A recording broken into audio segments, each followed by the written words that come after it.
sorry. Oh, it's all right, my darling. I just can't believe they'd do this. I know. I know. Everything I touch. You mustn't think like that. We have each other our whole lives to look forward to. I'm broke, Jackie. What sort of a future's that? Well, I have some put by that'll see us through for a little while. And I'll think of something, I promise. I promise you, my darling.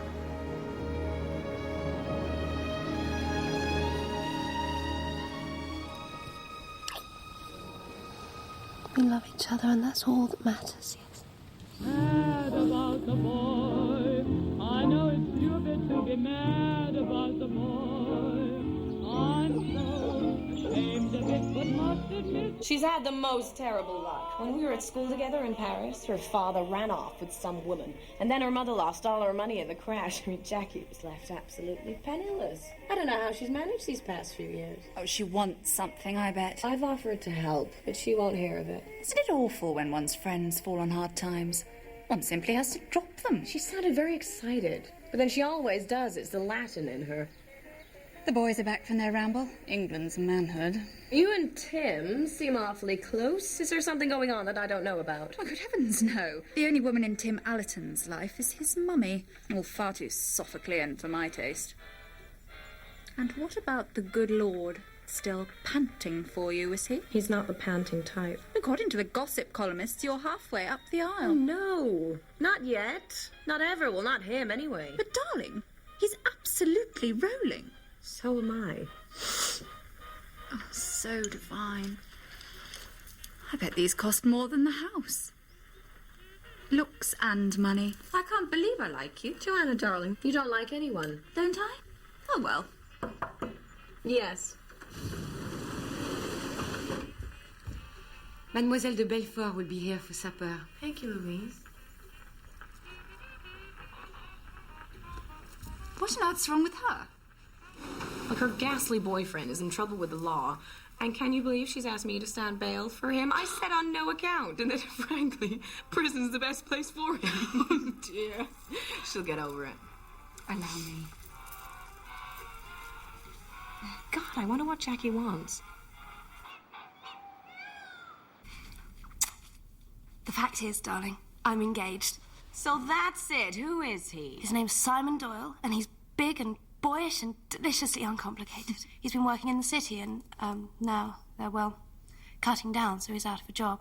Oh, Lynette, I shall die if I can't marry him. I shall simply die. My dear, you have got it bad. Well, when I heard he bought this place, I realised he'd be needing a land agent.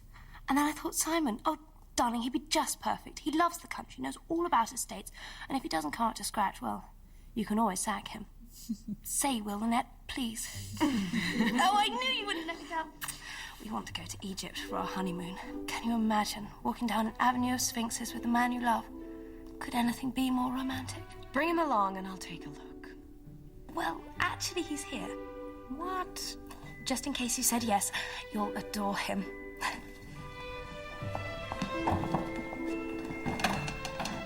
Simon? This is Simon Doyle. Simon, this is Lynette Ridgway. The most wonderful friend a girl could have.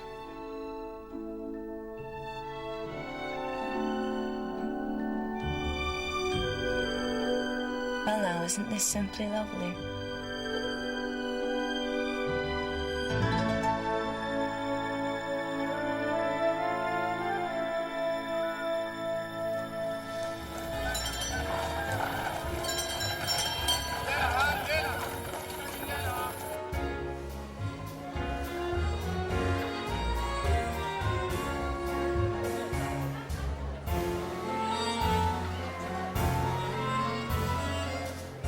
Isn't that Hercule Poirot? Do you mean that dwarfish-looking creature mincing down the stairs? Well, that's not very nice, Alfie. What on earth is he doing here?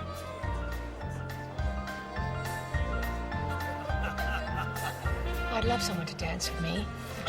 But who on this planet would want to dance with you? Perhaps someone may if I stay. Pigs might fly. Remember, my dear, why you're here. To be handy, Cousin Marie. Precisely. After you've prepared my coucher, you may attend to my eggnog. You're not going to be grumpy, are you, darling? If only there were more young people around. Well, whatever for? You'd like it if Joanna were here? No, I wouldn't. In fact, I wouldn't care if I never saw Joanna again. I don't need Joanna when I have you.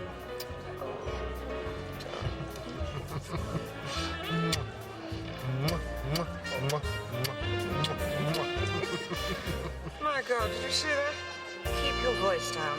She's old enough to be his mother. She is his mother. I need some air. Merci.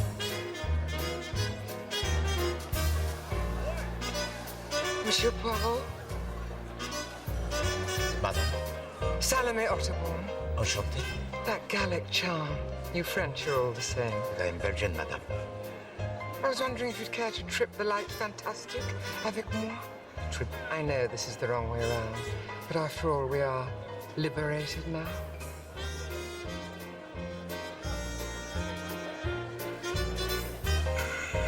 I was a great supporter of the suffragettes, you know. So, are you here on business? Are there grave affairs to be dealt with? You know, madame, I am simply the man of leisure. Essential, n'est-ce pas, to be out of London in January? Poor man. She's got her claws into him already. I'm here for the local colour. My new book, Snow on the Desert's Face, is set in these parts. No doubt it will cause another furore. But no matter. I speak the truth. Why is everyone so afraid of sex? The stars of the show. You think she'd have some sense of shame? Oh, don't be so old-fashioned. Well, she is rather lovely, I must admit. Lynette Doyle's the only heiress in England that doesn't look like a horse. Hello, Anne. Spectacular. Well, Seems that everybody who is anybody is in Egypt ce soir. The lure of the flesh pots, no doubt. You remember Simon? Yes. Incredible, isn't it? Millions unemployed. A lunatic about to take power in Germany, and all we read about is how some spoiled brat ditched a lord for her best friend's fiancé.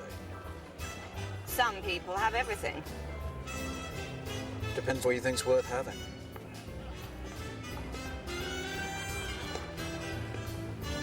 hello, Simon. Hi, how are you? Wonderful. You look ravishing. This is Andrew Pennington, my American trustee. We just bumped into him in Cairo. Yes. Quite a coincidence. Mother, I'm sure Monsieur Poirot would like a rest. Oh, yes, no. I think that is a good idea. Because, no, please. Because my dinner seems a little reluctant to settle. Huh? If you will excuse me. Of course, monsieur. We shall resume très bientôt. Merci.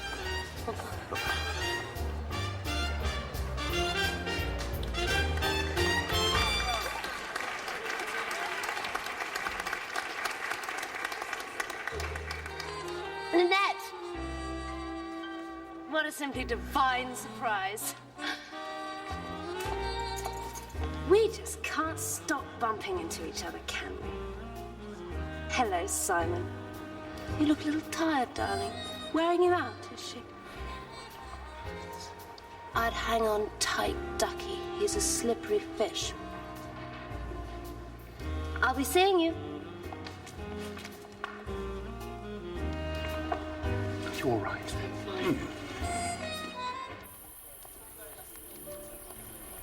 Mademoiselle? I hope my mother hasn't exhausted you. Not at all. I know how exhausting she can be. Lynette Doyle's very beautiful, isn't she? Oui, mademoiselle. And very rich, too. I've read about her in all the papers, of course, seen her photograph everywhere, but nothing can quite prepare you for how lovely she is in the flesh. I don't think I've ever hated anyone so much on first sight. But all that glitters? Not in her case. Life is not fair, Monsieur Poirot. Has life been unfair to you, mademoiselle? You've met my mother.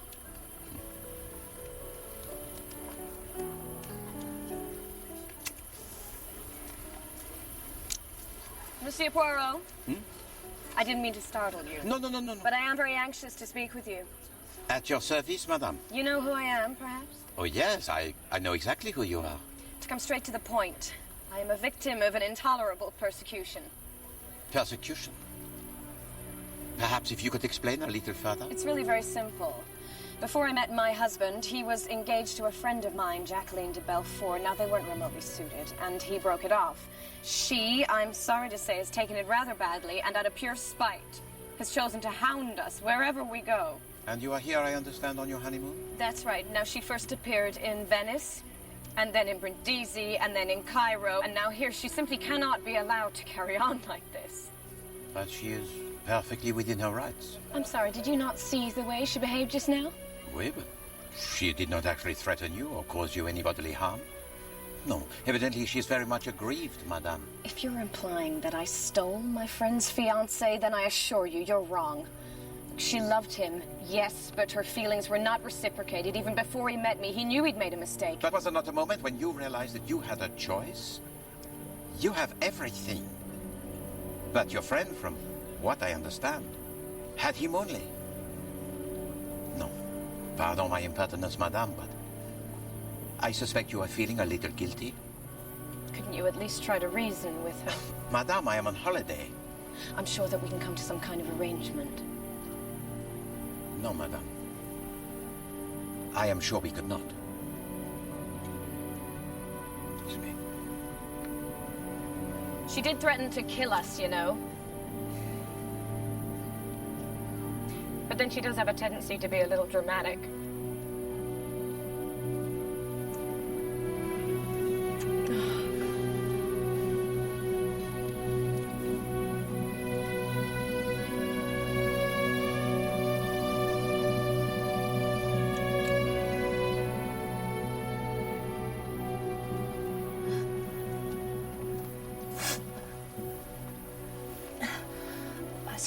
You saw the little floor show? Oui, mademoiselle. I'm afraid I rather lost my head. They serve the most lethal martinis in this place.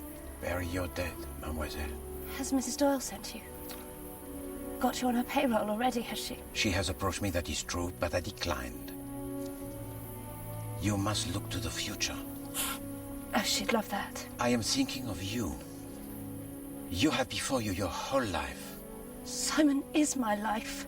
I can see that you loved him, but... We loved each other, Monsieur Poirot. And Lynette was my best friend. How could she? It takes two. She knew exactly what she was doing, and he fell for it. One of the richest women in England. No wonder it went to his head. You know, we were even planning to come here for our honeymoon. He loves me, Monsieur Poirot. Even now? No, not now. Now I think he hates me.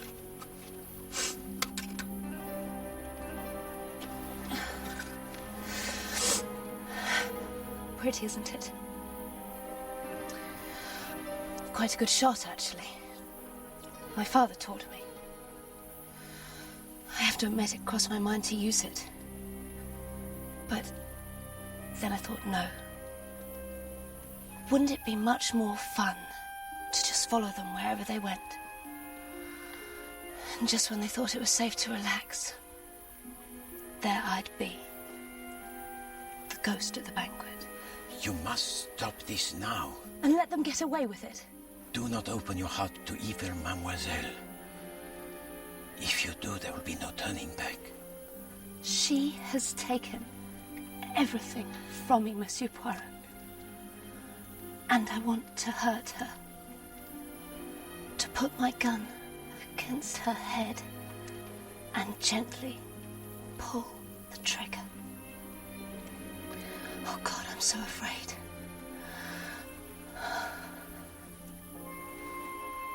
What is it? Over there. Someone's listening. I cannot see. I think they're gone. I can't do what you ask, Monsieur Poirot.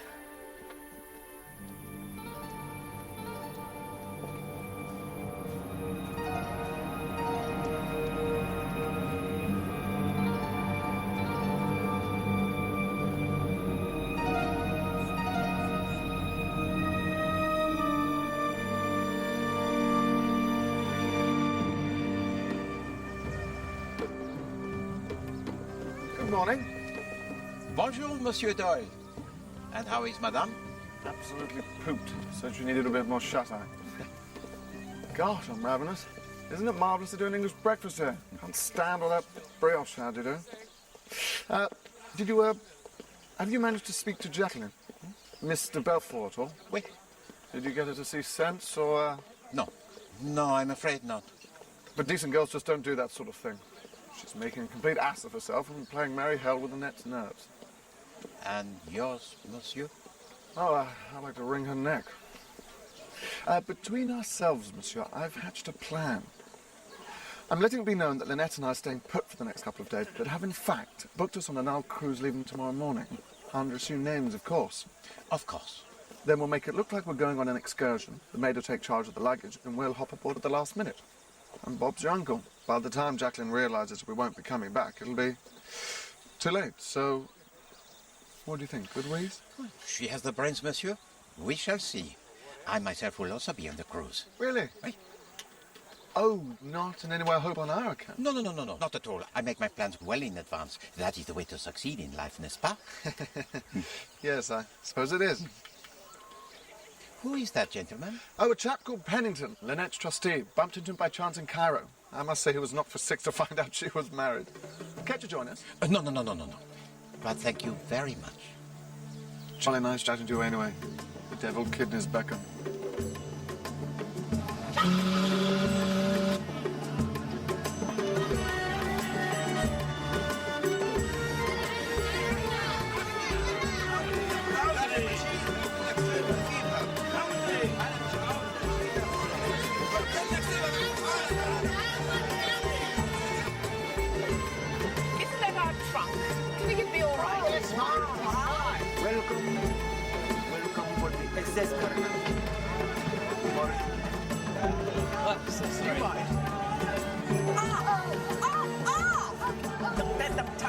They don't watch.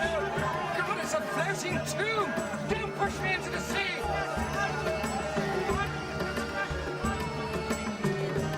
Ah! Black hole of Calcutta. Don't go on. Oh, it's beautiful. Where's my other luggage? I left it with the man. Merci.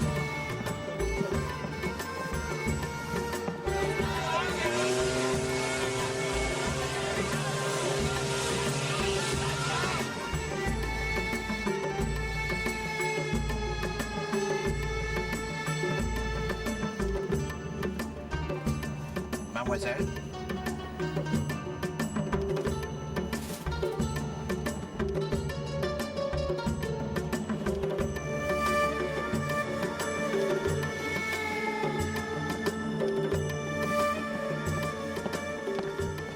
There's something about this place, don't you think? Something unsettling one can't quite resist. Oui. I had no idea they were coming.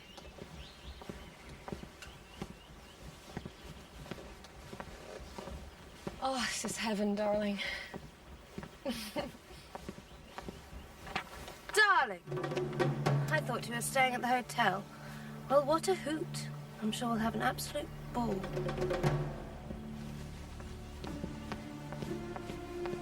You refused to help Monsieur Poirot, and look what happens. But this is not of my making. How could she have known that we would be on the boat? But if you are suggesting... I'm suggesting nothing, Monsieur, but I will tell you this. Everybody hates me. Okay? I'm surrounded by enemies.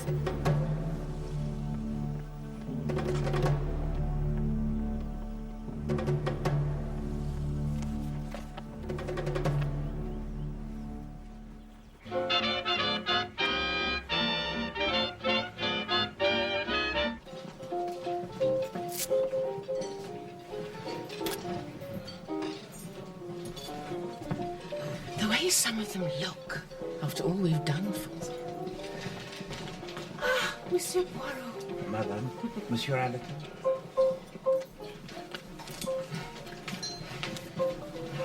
Now, Mr. Poirot, perhaps you can help me put a face to one or two of the names on the passenger list. Dr. Bessner, for example. Over there, Madame. Oh, yes. The plump one with the shaved head and the Bismarck moustache. German, no doubt. No, Austrian, I believe. No, Bosch, whatever. So, by a process of elimination, the rather glum-looking young gentleman must be Mr. Ferguson. Wait, a progressive thinker, so I understand. Rabid bullshit, more like. Now there's someone I'd throw my cap into the ring for. Mother? With that ruthless jaw and extremely rich, as are most people here. My, she's ugly. Like something you'd unearth on a dig. Oh, isn't she lovely? Madame. She really knows how to make an entrance.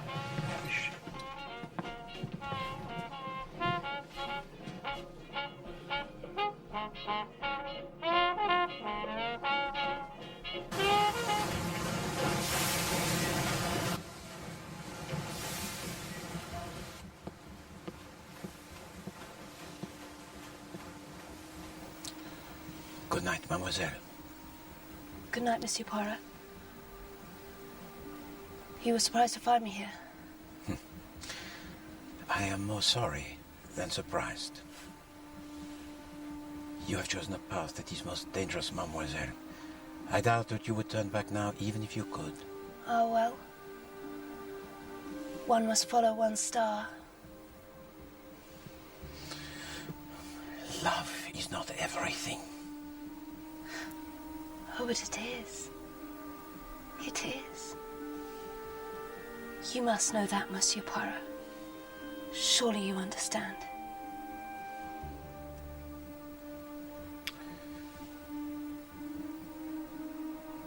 It is terrible, mademoiselle. All that I have missed in life.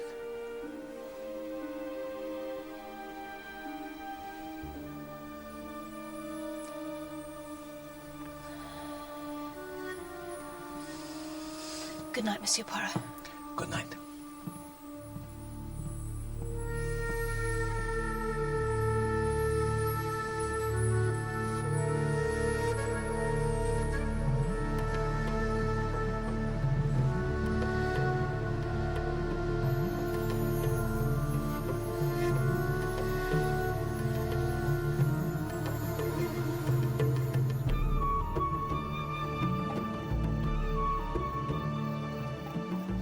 Mademoiselle Robson, your companion, she does not come ashore.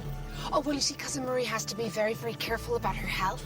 But she was frightfully kind and said it would be all right for me to come. Well, that is most gracious of her. Oh, yes, she is. It's simply wonderful of her to bring me on this trip. I'm such a lucky girl. I'd always dreamed of traveling. It's amazing. Have you ever in your life...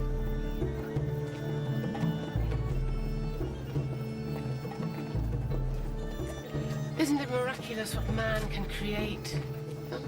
People died building this lodge, you know. So you preferred if there were no sphinxes, no beautiful tombs, no temples? It's people that matter, not stones.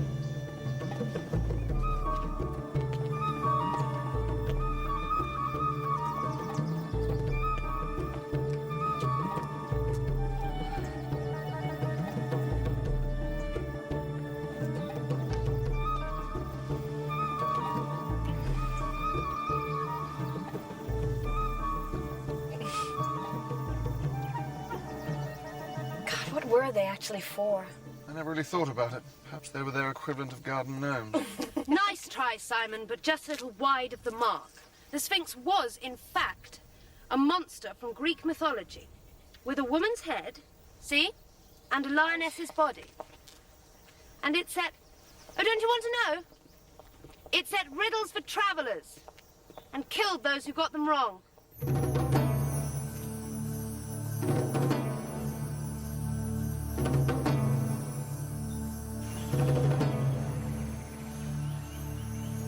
Yeah, just sign right there. And this is the lease agreement for the Fifth Avenue apartment. Yes. Yeah, just sign right there. Yeah, it's perfectly in order. I'm sure it is, but I like to read everything. Gosh, I've never read a legal document in my life. How very slipshod of you. It's really quite straightforward, my dear. It's just a lot of legal jargon. I just sign on the dotted line. Now, that could be quite risky, don't you think? Darling, if you carry on at this rate, we'll be here all day. Why don't we do this later. I think that's a very good idea. It's getting frightfully hot up here. Where have you been? I'm so sorry, Cousin Marie. I couldn't find it. You really are a hopeless creature. I can be rather stupid, can't I? You most certainly can. Oh, you forgot your magazine. What is the point of someone like that? A mad rich kid. Signs a few documents, then has to rest because it's so frightfully hot. And what sets you apart, Monsieur Ferguson? I make people aware. And I certainly don't swan around like a fop. Why are you actually here, Monsieur Poirot? I'm on holiday. And you? I'm studying conditions.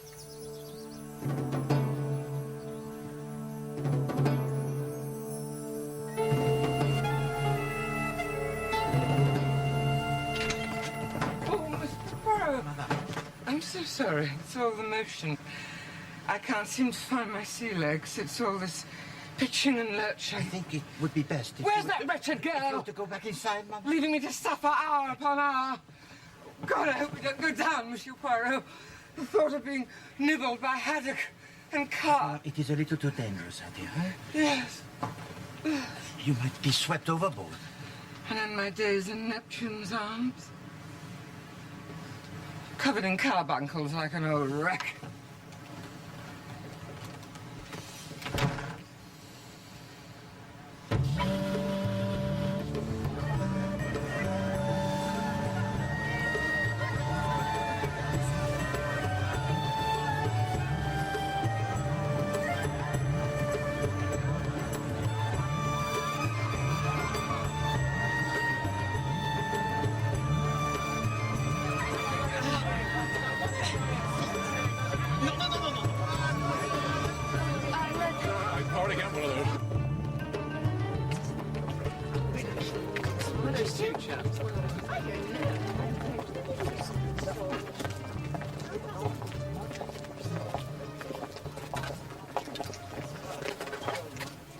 No doubt it was a pleasant surprise to run into Lynette Doyle and discover she was married.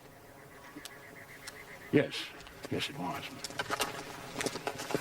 Well, actually, she did write me about it, but I'd already left New York on the Carminic. Oh, the Carminic? Yes. Most fortunate, then, that you had with you all of her documents. That's really none of your business. But as you've mentioned it, I had them sent over after we met. Now, if you'll excuse me.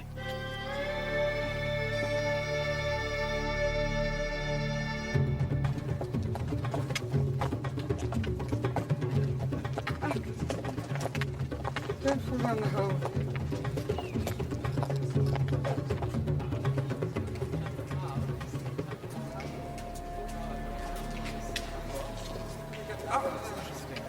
The goddess Hathor is often depicted as the winged cow of creation who gave birth to the entire universe. Oh my, she did keep herself busy.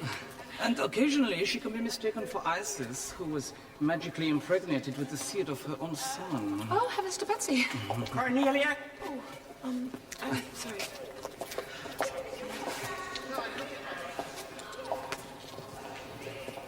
A nice, curvy girl.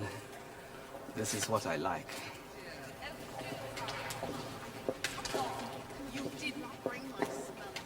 Oh, when are we going to see some more pyramids? I thought Egypt was full of them.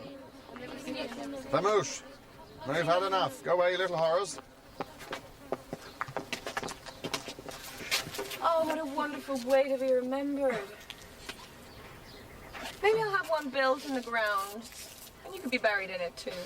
I Certainly give the locals something to talk about.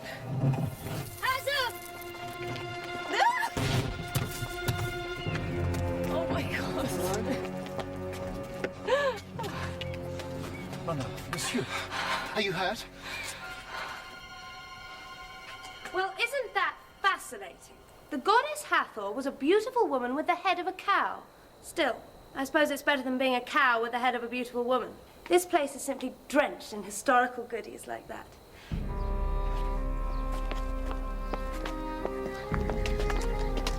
I thought... Yes, monsieur, I know. I know what you thought.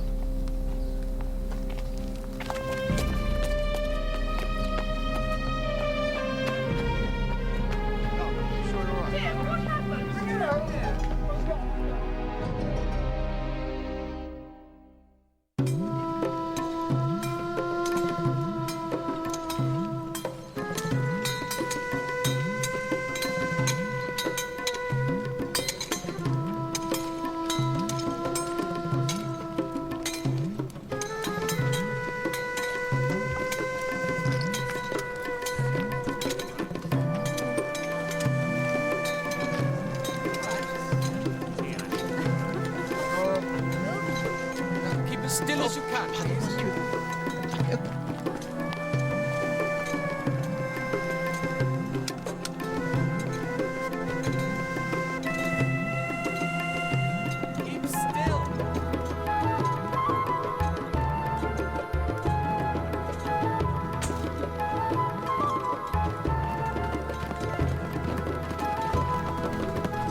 what up? Salam alaikum. Bonjour. Ja, Ali Mekibir. Pardon, je ne comprends pas, monsieur. And you pulled that, Poirot, you old dog. Oh. How strict? Colonel Race, I do not believe my eyes. How are you? Saddle sore. Flea-ridden, otherwise tip-top. Oh, what a big surprise to see you here. Well, I've been sorting out a few local difficulties. You know, restless natives, the odd assassination, that sort of thing. I said, that's pretty daring. Oh, merci. You know, you really must give me the name of your tailor. Where are you heading? Back upriver with you. With me? But will you be on the government steamer? Well, in normal circumstances, yes. But when I heard that my old chum Poirot was in the vicinity, I thought that'd be much more fun. Something always seems to happen around you. I think it might have already started, mon ami. Oh, jolly good. Wait. Madame Allerton, Madame Otterborn, permit me to introduce a very old friend of mine, Colonel Race.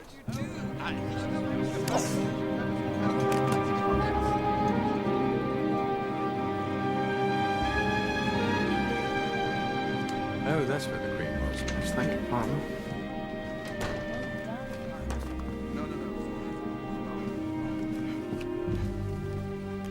Hope we get the cards this time, partner. What's that? Ah, Miss Robson. Where have you been? You're unusually breathless. Oh, and blotchy. Oh, dear. I'm sorry, Cousin Marie. I was just outside. And what have you done with my velvet stole? Oh, shall I see if it's in the cabin? Couldn't possibly be in the cabin. I had it in here just after dinner and I haven't moved since.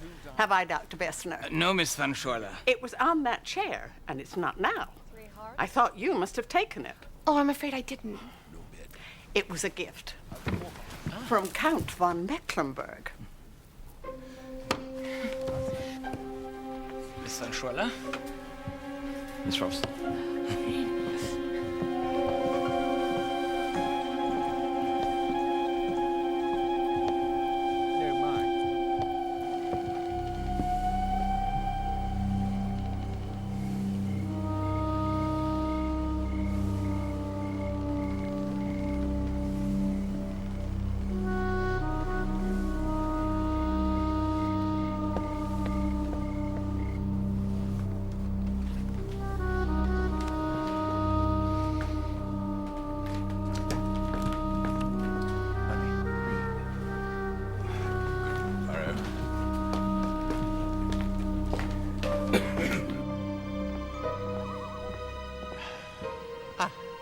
Bonne nuit, mademoiselle. You look tired, Monsieur Poirot. Oh, oui, oui, c'est vrai. It must, I think, be the heat. Bonne nuit.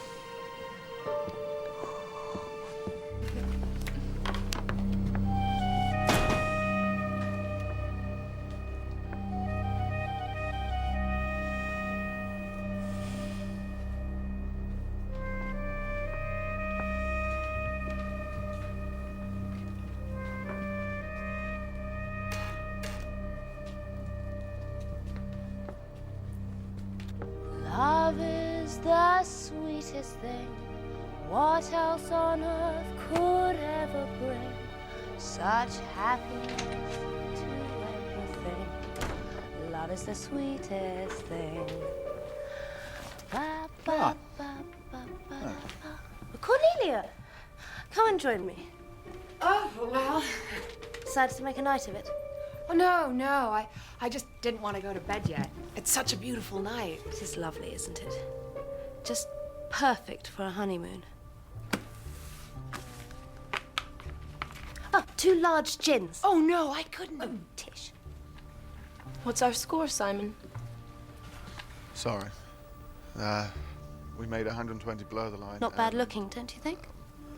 Oh, well, I don't know. 30 above. You'd better watch out. There are no man-eaters around here. I'm so sorry. I'm suddenly very tired. And it is getting rather rowdy in here. Yes. Time to turn in.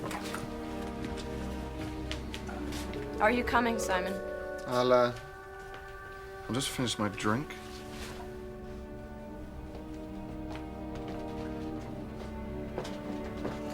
Good evening. Oh, well. But, my dear, you haven't had your nightcap yet. No. We girls must stick together. Absolutely gasping. Thank you.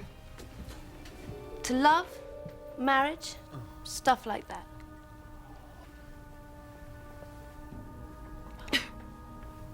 Tell me all about yourself. Oh, dear. Well, there isn't that much to tell. I live at home in Connecticut in a little place called Belfield, and it's my first trip to Europe, and I am just loving every minute of it. Oh, go on. I live with my mother, whose health is unfortunately a little delicate at the moment. She sleeps very badly, and she eats only intermittently. Some days, just a piece of fruit or two, and other days she'll only touch cereals. Do go on. Yes, yes, we're all ears. I must get to bed. Don't. I want to hear more. But there isn't any more. Please. Well, I love art, and I go to classes and sculpt a little and throw pots. And... Sounds a hoot. Ring the bell, Simon. It's after midnight. But I need a drink. You've had enough. So what? A bit of air. Yes, I think that's time. Don't leave, Cornelia. You see, Simon here is afraid. Afraid that I might tell you the story of my life. Go to bed, Jackie. Afraid of a scene, are you? Want me to behave decently like you behaved to me? Do you really think you can get away with this? You're drunk. I said I'd kill you, and by God, I meant it. Mr. Belfort! Shoot you like a dog, like the dirty dog you are! Mr. Ferguson! Mr. Ferguson! I didn't...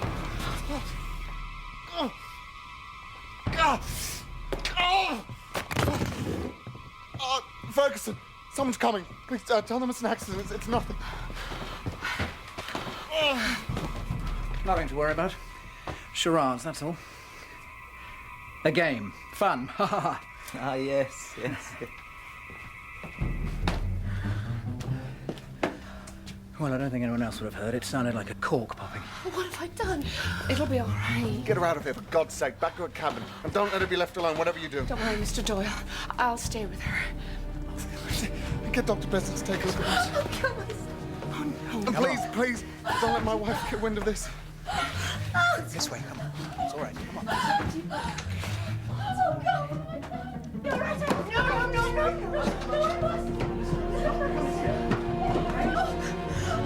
His poor leg broken and bleeding. Oh, God, what if he bleeds to death? Oh, Mr. Belfort, I don't think he'll do that.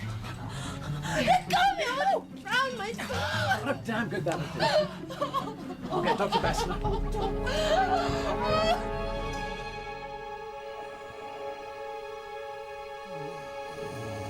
Do you have any idea what time it is? We need your help. Something's happened.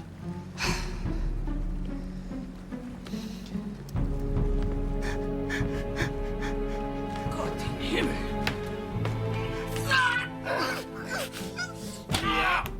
So, it is bad. The bone is fractured, and you have lost a lot of blood.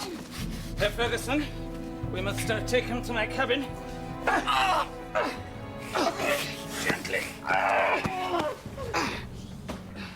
Careful.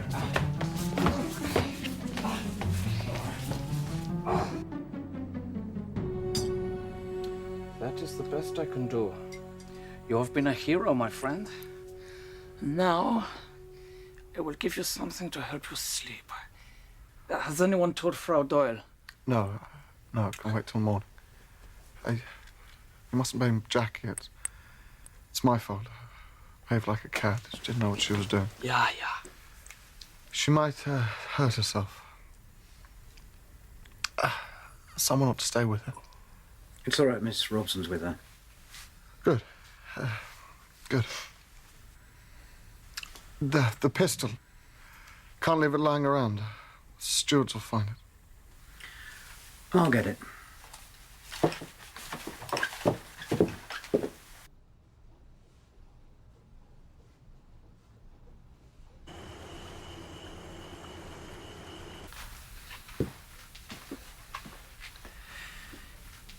It's gone. Are you sure? Yes. It dropped out of her hand. She kicked it under a chair. I saw her do it, but it's not there. Who can have taken it?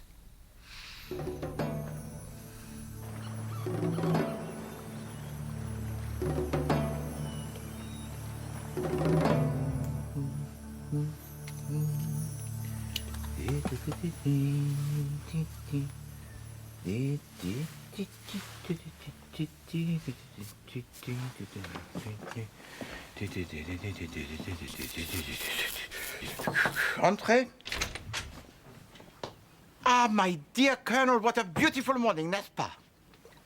I'm afraid someone's been shot. Who? Lynette Doyle. Last night. Shot through the head.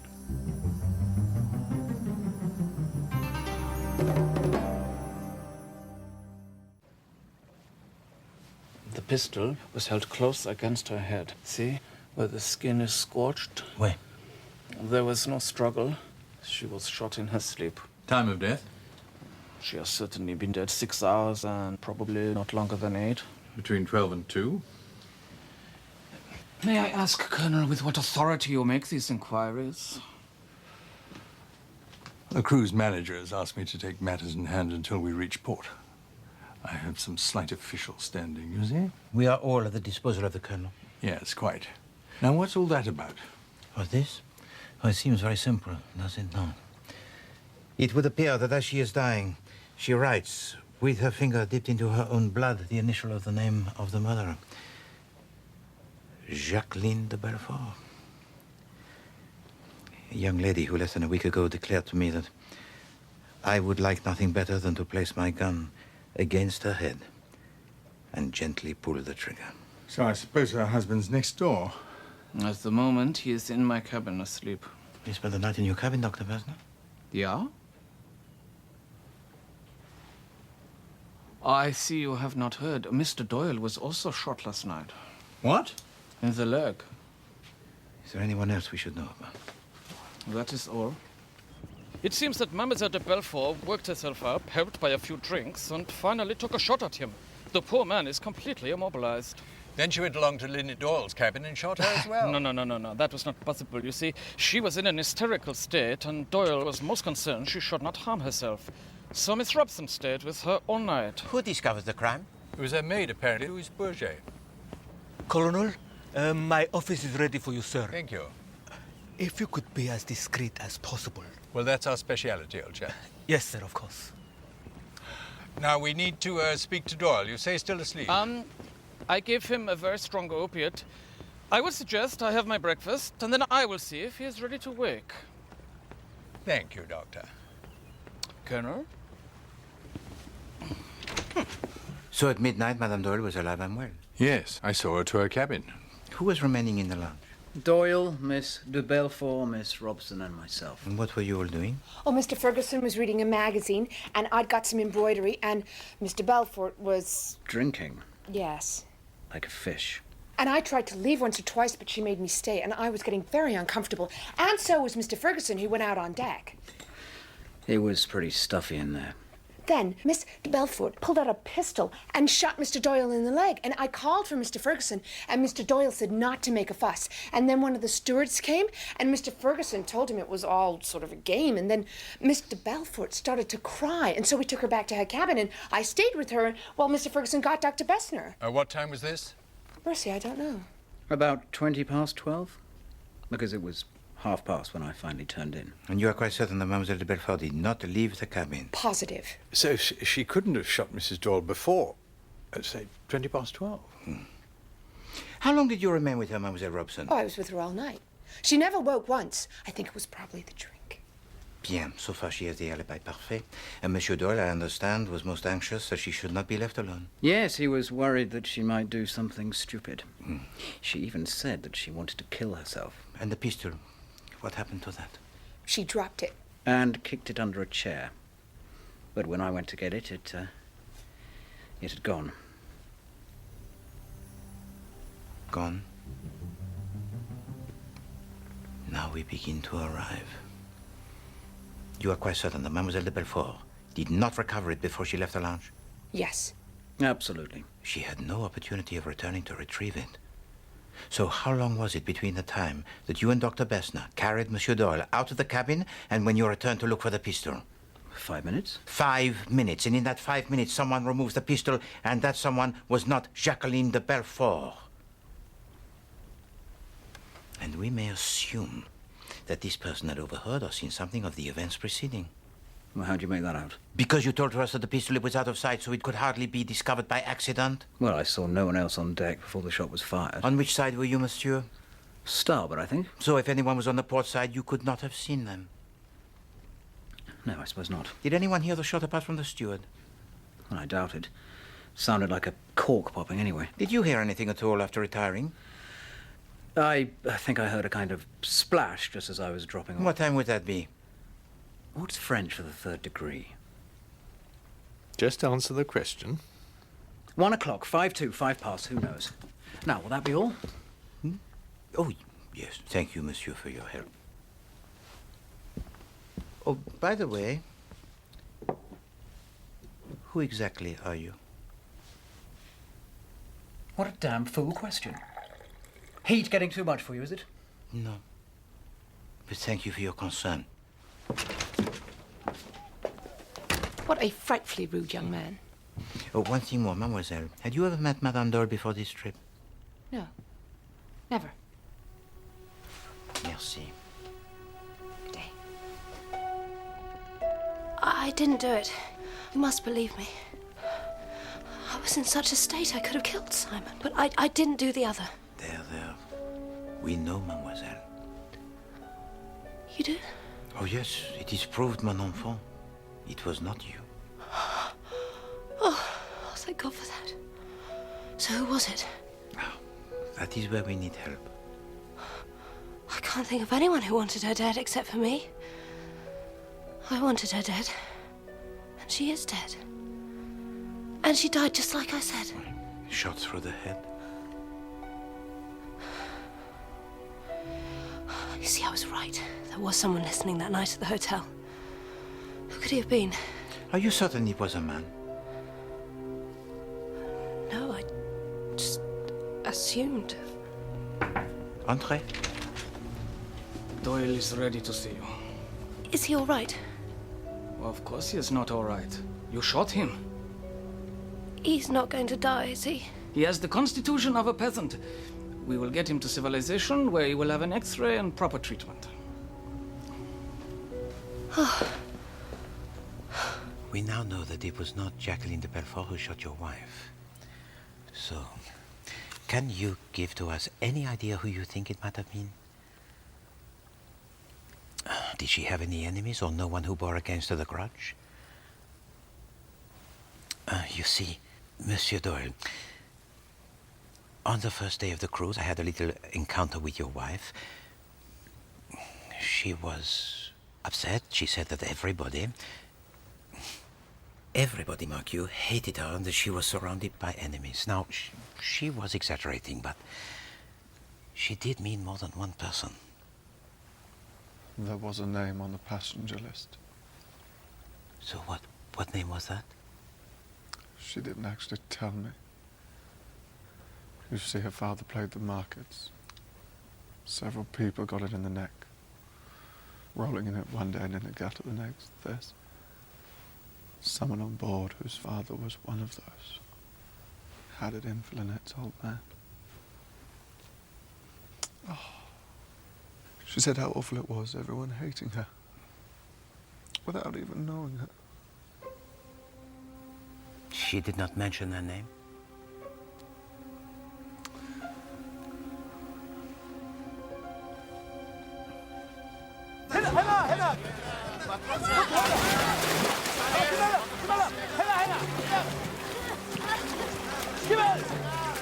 Tell me, Mademoiselle Bourget, what hour was it when you last saw alive your mistress? Sometime after midnight, monsieur. And what then? Then I went to my cabin, monsieur. You heard or saw nothing? How could I? Well, that is for you to say, mademoiselle. My cabin is on the deck below, on the other side. It is not possible I should hear anything. Unless I could not sleep and came back up, then perhaps I see something. This monster enter or leave my mistress' cabin, but as it is, monsieur, I implore you, you see how it is, what can I say? Calm down, for heaven's sake. You'll be all right. I'll look after you. Nobody's accusing you of anything. Monsieur is very good. Do you know anyone who had a grudge against your mistress? Non, monsieur. Everybody loved her. Tell me, Monsieur Doyle, did your wife have with her on these cruise any jewelry that was valuable? Her pearls. Do you know anything about these pearls, mademoiselle? She was wearing them last night. Or did you see them when she went to bed? Yes, monsieur. Where did she put them? On her bedside table. And were they there this morning? I did not see because when I come into her room, the only thing I notice is Madame dead. Eh bien, mademoiselle, I did see. And there were no pearls on her bedside table this morning. Merci. I think I heard a splash and someone running. Or was it the other way about? Do you know what time that was? An hour after I went to bed? Or maybe more. I can't be sure. Had you ever met Madame Doyle before? No, but I'd heard a lot about her through a relative of ours, Joanna Southwood. And through Tim, of course, who had met her. One more question, Madame. Did your family ever suffer financially through the dealings of the father of Madame Doyle? Oh, no. Our family finances have never suffered, except by dwindling. Our poverty has never been melodramatic. I was woken by lots of different voices, then somebody running along the deck, then a splash. You're sure it was not a shot that you heard? Well, it might have been. I did hear a cork pop. Perhaps that was the shot, and I imagined the splash. You know, sort of thought association. Cork popping, liquid splashing. And after that? Oblivion. Halt the head up!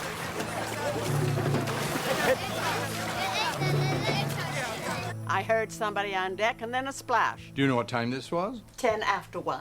I looked at my clock. You did not hear a shot? No, I did not. Have you any idea what might have caused the splash? Oh, yes.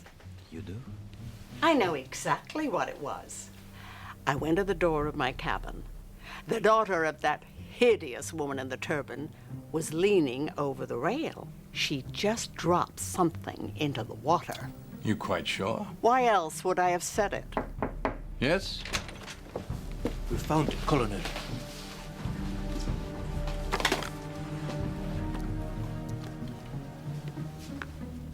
Good show. Is this the gun you saw at the hotel? Yes, it is. 2 shots fired. This must be the weapon. What about my stole? Look at the state of it.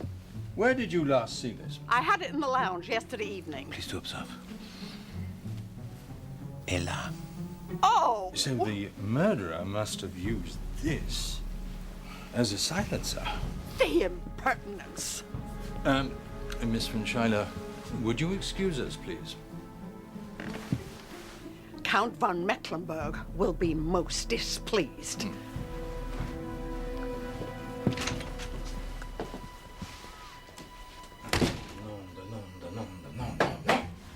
does not make sense. If the murderer wishes us to believe that Jacqueline de Belfort was the culprit, why throw the revolver, the evidence that is most damning of all, into the River Nile? I told you I never left my cabin. Well, that is strange, mademoiselle, because someone says that I saw you. Who? Mademoiselle von Schuyler.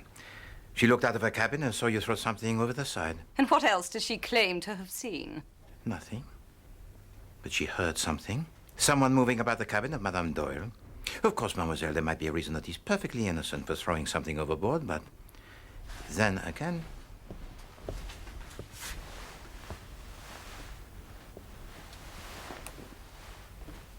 Was that what she was killed with? Oui, mademoiselle. And you think that I might have done it? Mademoiselle von Schuyler is prepared to swear that she saw you quite clearly in the moonlight. It wasn't me. I was dead to the world, like poor Madame Doyle is now, in fact. A crime passionnel, wouldn't you say, Monsieur Poirot? That girl, Jacqueline, half Latin, you know, creeping along the deck, pistol at full cock. Or Mr. Doyle, deranged by desire, lust pumping through his veins. Or perhaps Miss Robson, the repressed virgin, tragically plain, driven to distraction by the proximity of honeymoon passion. Tell me, Monsieur Pennington, are you aware of anyone who might have wished to see Madame Doyle dead? Well, there's that that Miss de Belfort girl. Now, if looks could kill. Thank you for that, Monsieur. You may perhaps also recall that Madame Doyle, she had a very near escape at the Temple of Hathor. Well, I did hear about that, but I was inside the temple at the time. Mr. Doyle mentioned there was someone on board who bore a grudge against her family. Do you know who that could be? I'm afraid I don't. No business dealings of our father that might have resulted in ruin for some rival? Not that I am aware of.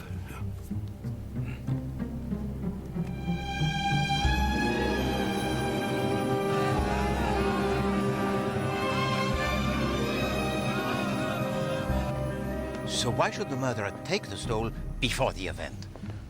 After all, nobody knew that Mademoiselle de Belfort and Monsieur Doyle were going to, what, have a scene? Perhaps he found it when he went to get the pistol. Why was it not discovered when the search for it was made? No, my friend. It makes no sense. Well, don't be downhearted. We'll get to the bottom of it. Oh, I know I will. Doyle has asked if he may see Mademoiselle de Belfort. Wait, I will bring her to him. Very good. Oh. Did you know that Monsieur Pennington told to us a lie? Did he? He said that he was in the temple when the statuette fell. He was not. I had just come from there myself.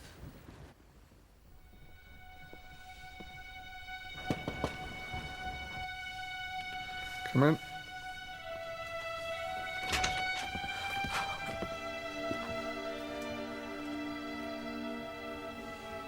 I thought you might be worrying, and I wanted you to know that it's all right. I've behaved absolutely rotten to you. Oh, Simon, I'm so sorry.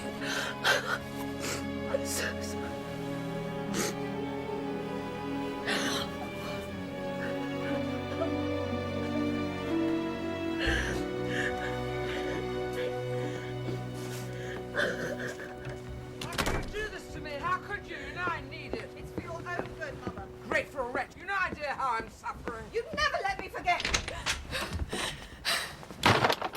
Mademoiselle, may I have a few words? I will not beat about the bushes, but your mother, she drinks, n'est-ce pas? There's no need for you to talk. When I first met you, I saw at once that you were protecting her from something, and very soon I discovered what that something was. The secret drinker with the secret cunning of the drunkard with the secret supply hidden away. I believe that yesterday you discovered her supply, and while your mother was sound asleep, you threw overboard the bottles. I am right, am I not? It all began when her books stopped selling and it hurt her dreadfully. She made a complete fool of herself. It was awful. I had to keep my eye on her all the time, and she began to hate me. Pauvre petite. Oh, don't pity me, for God's sake. I know people think I'm stuck up, and bad-tempered, but the truth is I've forgotten how to be nice. You won't tell anyone, will you? No. But now I want you to tell to me that which I need to know. At what time did you throw overboard your bottles? At 10 minutes after 1, perhaps? About that, yes. Now, as I have already told to you, Mademoiselle Van Schuyler saw you from her cabin door. Now tell me, did you see her? No, I didn't. I looked along the deck, out to the river. But did you see anyone when you looked along the deck? Anyone at all? No. I saw nobody. Merci.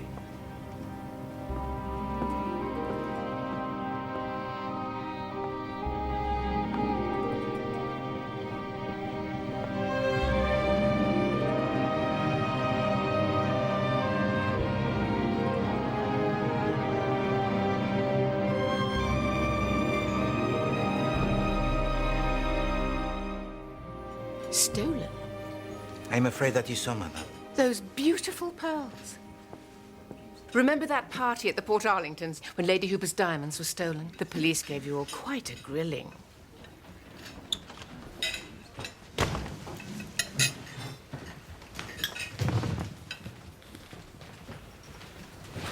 child. She looks dreadfully unhappy. No, she shouldn't go around shooting people. I mean, who does she think she is? Annie Oakley? French have blood on their hands, we have blood on our hands, and one day we will pay for it all dearly, I tell you. Yeah, and I tell you to shut up and eat. Why couldn't you wait for me? I had something to do. I remember reading about the diamonds of Lady Hooper. Yes, well, as usual, Mother's got the whole thing hopelessly wrong.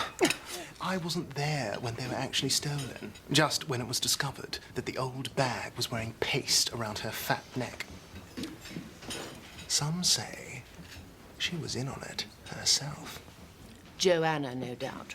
Joanna wasn't there, Mother. If I may have your attention. It's come to our notice that a valuable string of pearls belonging to the late Mrs. Doyle has gone missing. What? A search of the boat is about to take place. I'd be grateful if you would all remain here until it's completed. And thereafter, I'd be most grateful if you would all submit yourselves to a search. Great.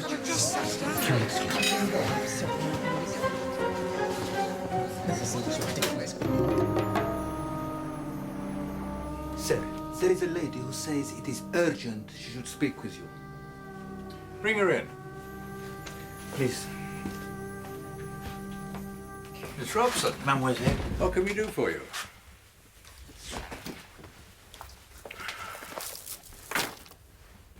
You took them.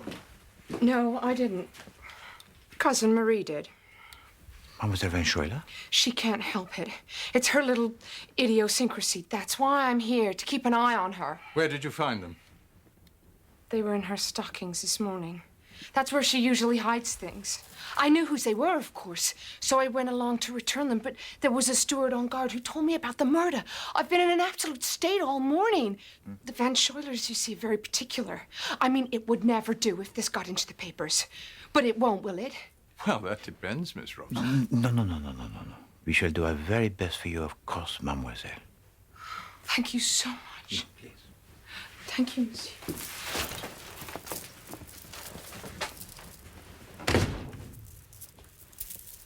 Poirot?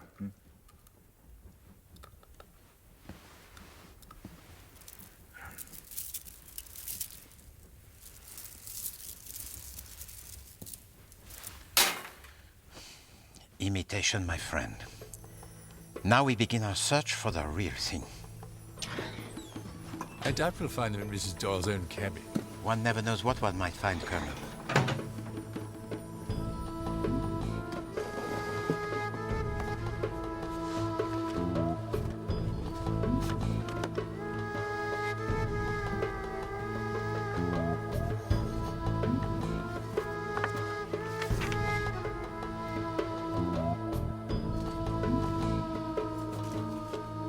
That's Capital. Conrad Ferguson's a Bolshevik. I always knew there was something fishy about the chap.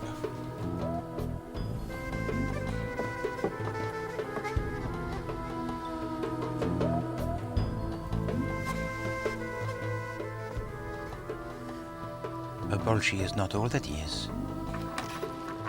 Monsieur Allerton, it would seem, is most religious.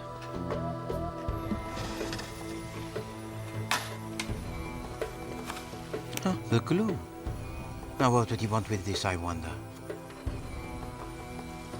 Well, I don't know.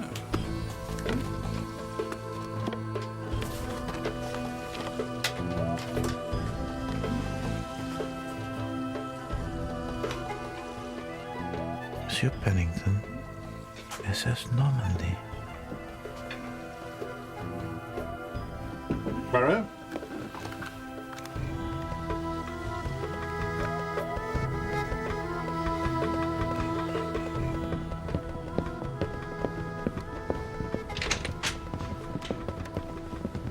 The passengers have been searched, sir. And? Nothing, except for Miss Rosalie Otterburn. There was a small revolver in her handbag. So how did she react? She did not notice. I have my back turned to her at the time. And still there is one person we have not searched. Who's that? The maid, Louise Bourget.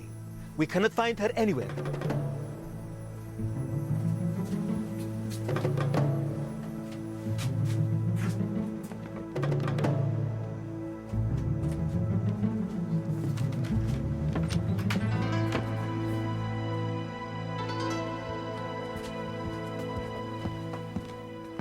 Dead not more than an hour.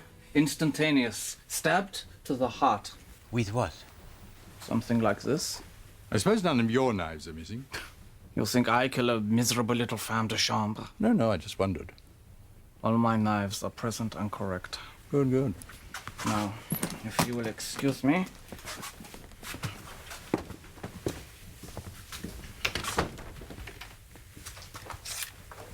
She was holding this. It's the corner of a 1,000-franc note. And what did she say when we questioned her? It is not possible that I should hear anything unless I could not sleep and came back up. Then perhaps I see something. This monster enter or leave my mistress's cabin. And that is exactly what happened. She did return to the top deck. She did see someone enter or leave the cabin. Blackmail. Yes, so the murderer enters, gives to her the money, and while she is counting it...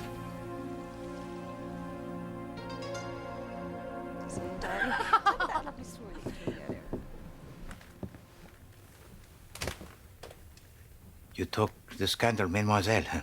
We were just comparing lipsticks. What's wrong, Monsieur Poirot? The maid of Madame Dole. She has been killed. Louise? She saw something that she was not meant to see. What? Someone enter or leave the cabin of Madame Dole last night. Did she say who? Monsieur Jacqueline, if you please to excuse us. Oh, of course.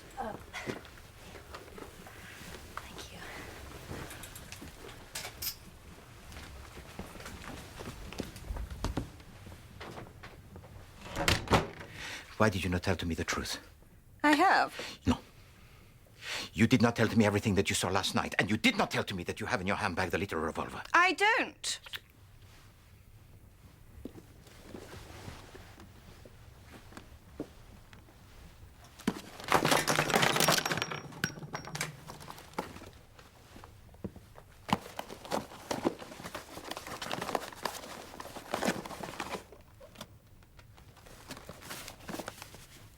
I want the truth. And what is the truth? That last night you saw someone come out of the cabin of Lynette Doyle. I am right, am I not, mademoiselle? I've told you I saw no one.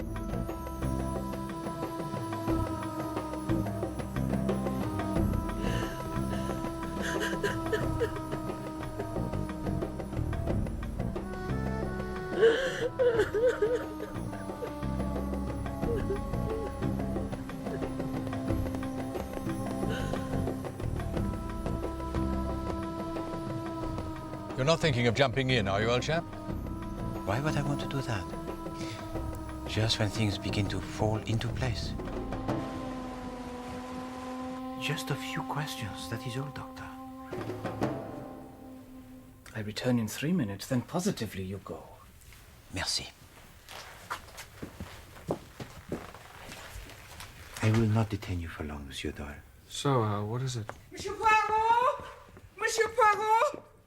Oh, Monsieur Poirot, I must speak with you. Excuse me. I have vital information. I know who killed Lynette Doyle. What? Yes, and I have evidence to prove it. Oh, but s'il vous plaît, madame. Merci. My theories about primeval urges are completely vindicated. You will agree that whoever killed Louise, what's her name, also killed Lynette Doyle? I saw the person with my own eyes. You saw the person who killed my wife? It was just before lunch. I had an arrangement with one of the ship's personnel to get me something I needed. We were to meet on the lower deck. As I walked along, a cabin door opened and this girl, Louise... Budget, popped her head out. I think she was expecting someone, but when she saw it was me, she darted back inside. I thought nothing of it, of course, went along, got from the man and started back. Just as I did, I saw someone knock on the maid's door and go inside. Yes? Yes! But who was it? Oh, didn't I say? It was... Oh.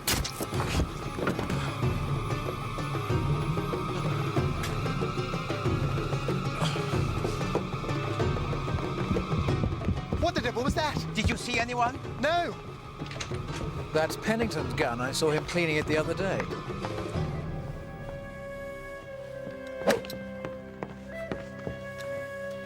So how do you account for your gun being used? I have no idea. Was anybody aware that you had one? I made no secret of it. Tell me, Monsieur Pennington, Lynette Doyle was not yet of age when she married, yes? She would have turned 21 next July. Which is when she would have taken control of her fortune. According to her father's will, Lynette was to take over the dough when she turned 21 or when she married. And did this marriage that was so sudden cause you any consternation? Why should it? Perhaps because her affairs might not be in the perfect order that they should be. What are you suggesting? Which she would have noticed when she took control on her return to England.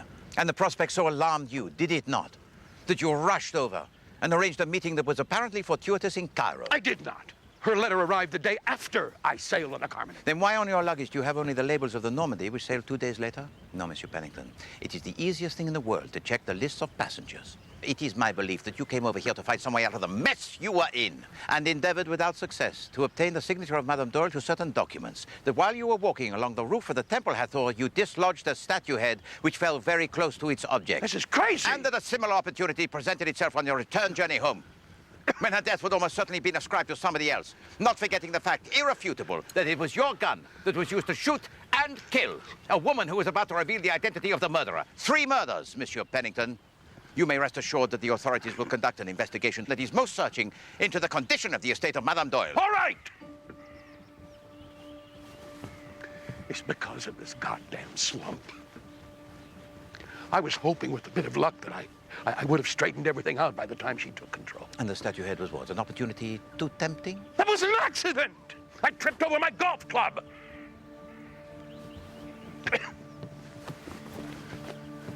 And I didn't kill her either! You hear me? You're not gonna pin that on me, and you never will.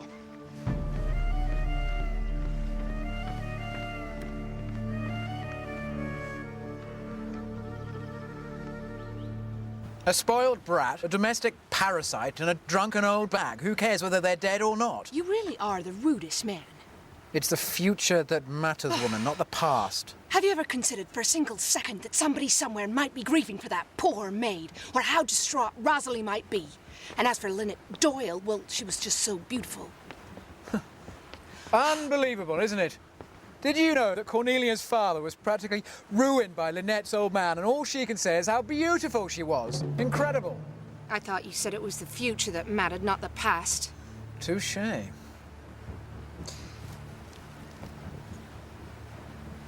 Will you marry me? What? It goes against all my principles, I know, but I really think you should, so how about it? It's a disgusting idea. Is that a no? You are opinionated, unreliable, scruffy, unpleasant, and utterly, utterly irritating. Apart from that. You see?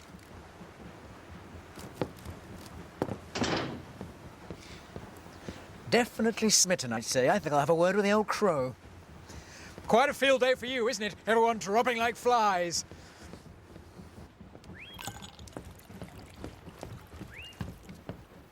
Good afternoon.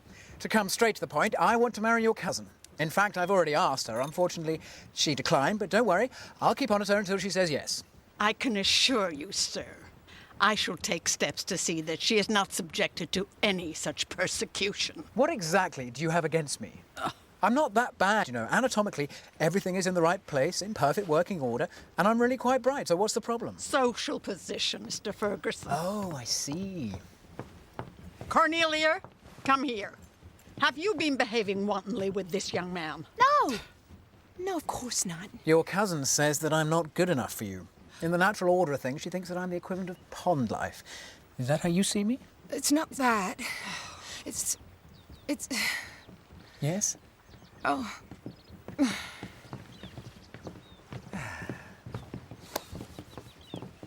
Isn't she wonderful?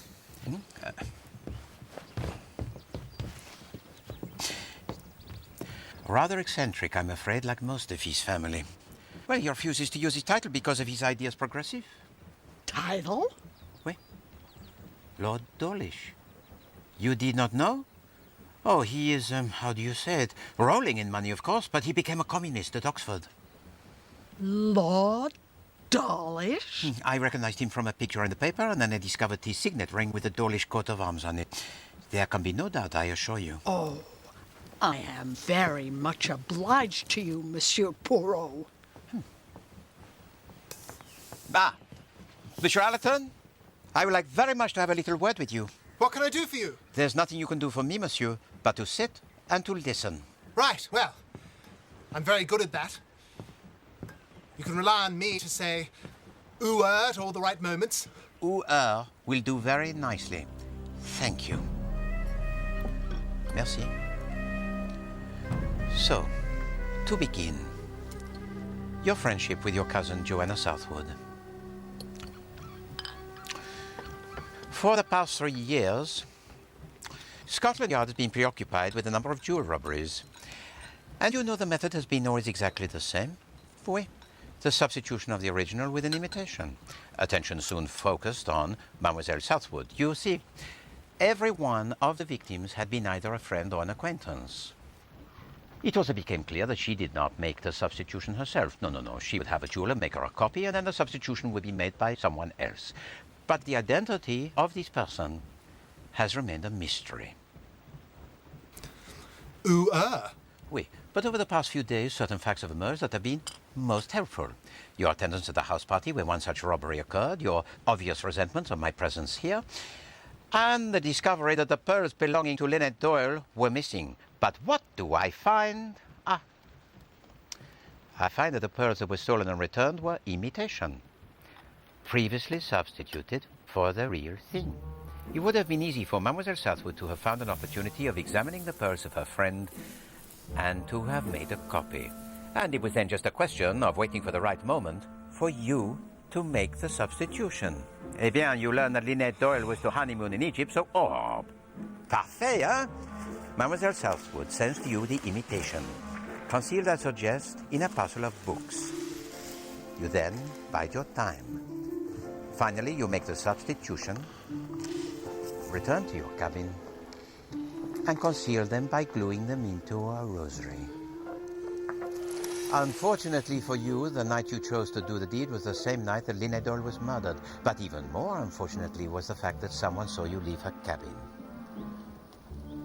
Ooh-er. Would you not say, Monsieur Allerton?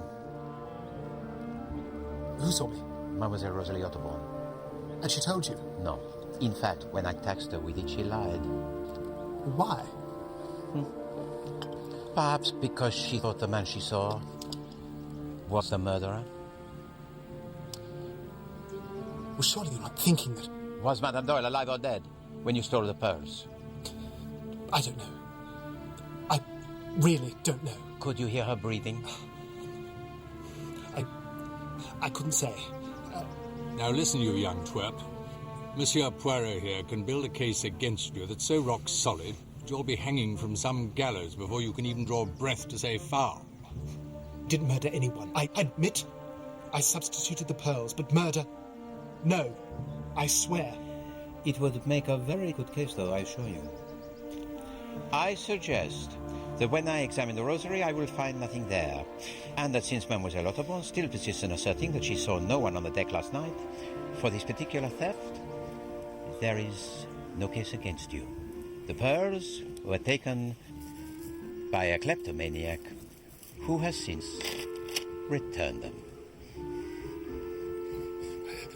Don't know what to say, Mr. P. Under the circumstances, Mr. A, I would suggest that this is no bad thing.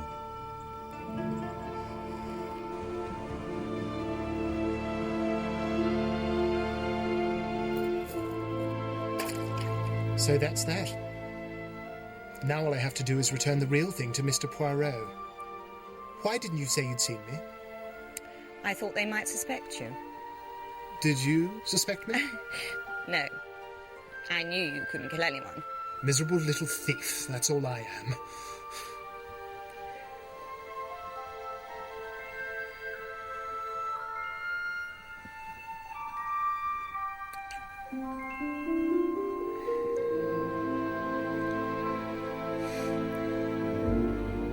Barking up the wrong tree, I'm afraid. Timothy?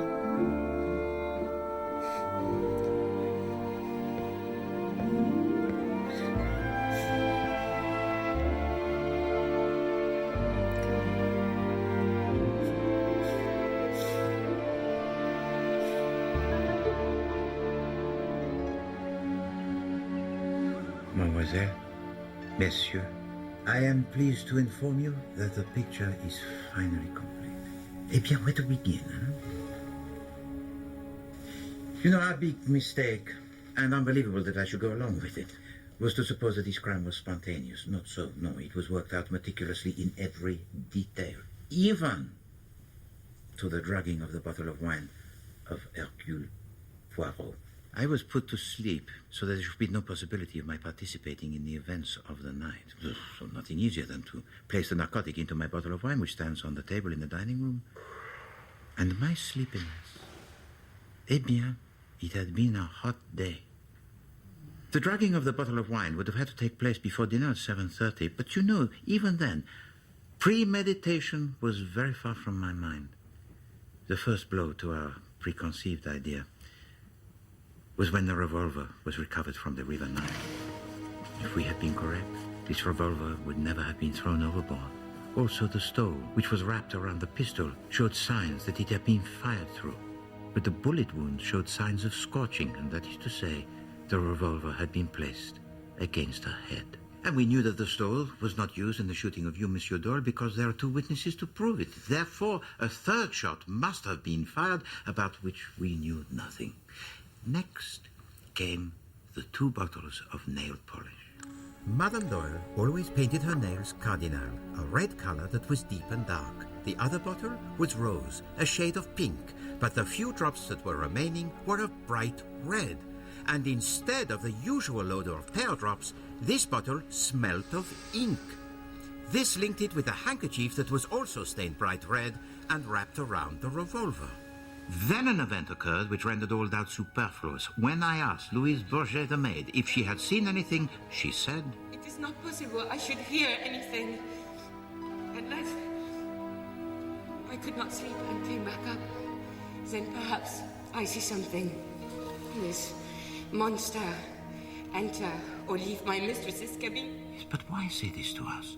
If she knew who was the murderer, why not tell it to us? Or hold her tongue? And demand money from the guilty person, but she does neither. Why? There can only be one reason. Because she was hinting to the murderer. Therefore, the murderer must have been present.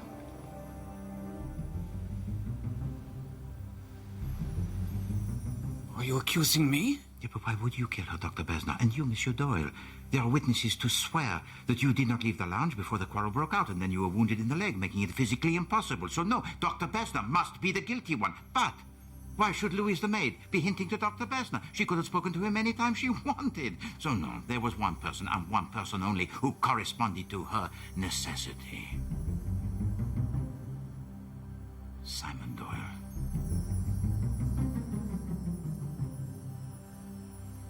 I say. Poppycock, absolute poppycock.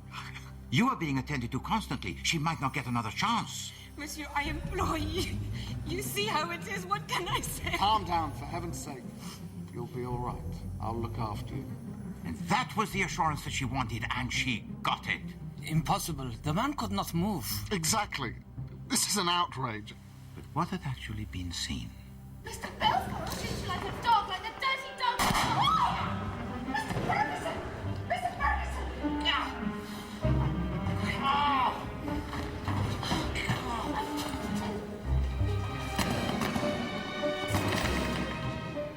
And what then? Get her out of there, for God's sake. Back to the cabin. Don't let her be left alone, whatever you do. Oh, don't worry, Mr. Doyle. I'll stay with her. Oh, you get Dr. Beston to take a look. But all of these cabins were on the port side. The cabin of your wife, Monsieur Doyle, it was on the starboard side. So this was your only chance, and a few minutes is all that you needed. You see, what had been witnessed was not what actually happened.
Monsieur Allerton heard a pop. He heard a splash. And he heard something else. The footsteps of someone running past his door. Now, who could possibly be running on the starboard side? No one, except Simon Doyle. You cooked all that up yourself?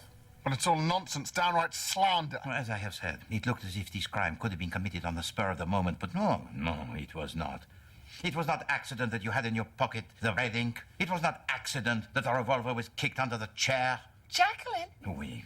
Who gives to Monsieur Doyle his alibi? The shooting of him by Jacqueline. Who gives to Jacqueline hers? You, Mademoiselle Robson, staying with her all of the night at his insistence. Oh, the two halves of the murder with all the qualities required. The cool, resourceful planning of Jacqueline, oh, and the man of action to carry it out. They had been lovers, realized that they were still lovers, and it all makes sense. But then, your plan goes horribly wrong, does it not, Monsieur Doyle? For Louise, the maid, sees you and hints to you that she requires the money for hushing her up. You manage to inform Jacqueline, tell to her where Dr. Bessner keeps his scalpels.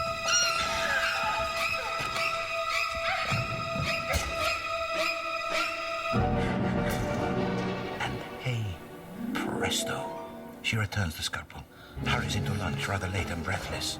But still all is not well. Madame Otterborn saw her, rushes in to tell us. You raised your voice to her. You saw the person who killed my wife. Nerves, I thought.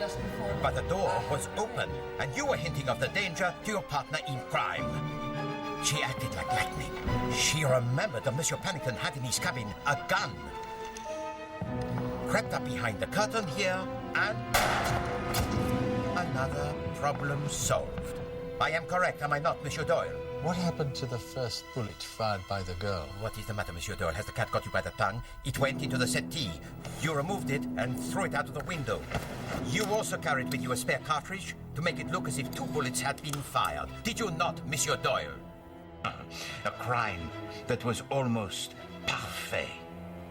You kill your wife, you inherit her money, and in due course marry your true love. It seems as if you had thought of everything, Monsieur Doyle, except for one thing. Hercule Poirot. I'm sorry. I'm sorry. Oh, there, Monsieur Doyle. The executioner here is very efficient. Know the mechanism, it works like clockwork. As a rule. I love him to death. I can't help it. As I say, love makes you do things.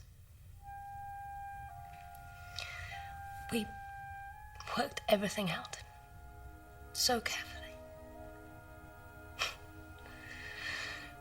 But even then, he went and wrote a J on the wall in her blood. Such a stupid thing. But absolutely typical. Still, we got away with it.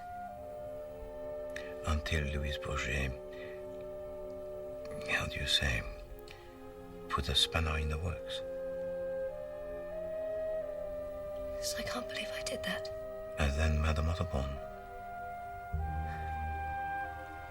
It's so dreadfully easy, killing people, Monsieur Poirot. You begin to feel it doesn't matter.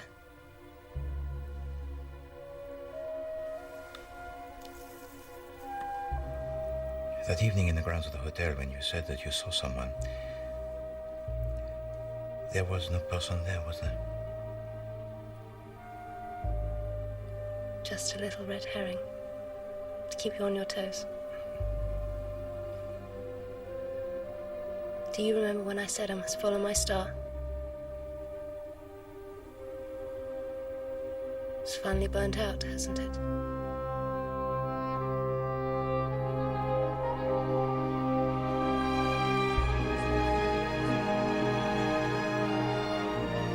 Monsieur Pennington, you must be happy to return home. I'm not sure I've got a home to go to. But thanks for asking.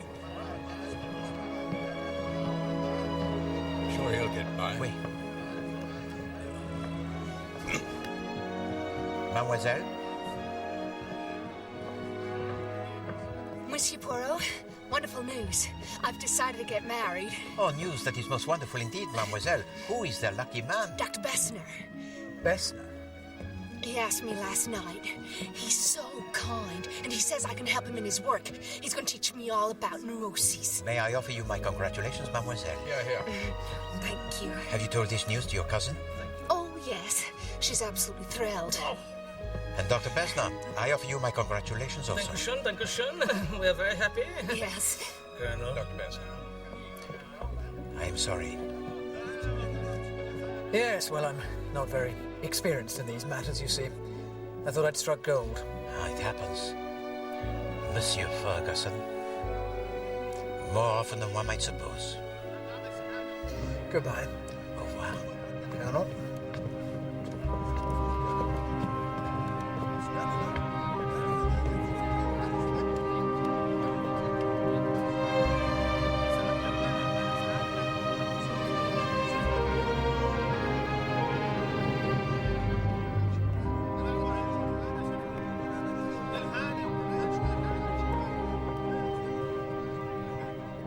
Who would have thought it would come to this? It was you, mademoiselle, who said that life was unfair. Hello, Simon. Messed up again, didn't I? Confessed a lot. I'm sorry. It's a fool's game, my darling. And we've lost. That's all. Please, may I kiss him? I'm not sure I'll get another chance.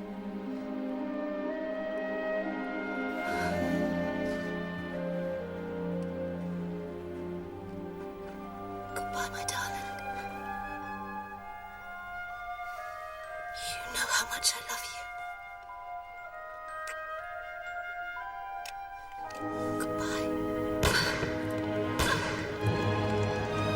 Where the devil did she get that? She had two of them. She slipped it into your handbag, mademoiselle, on the day of the search and retrieved it later when she visited your cabin. You knew? It is not always that simple. Love is the sweetest thing. What else on earth could ever bring such happiness to everything as love goes story? Whatever hearts may desire, whatever life may send, this is a tale that never will tire.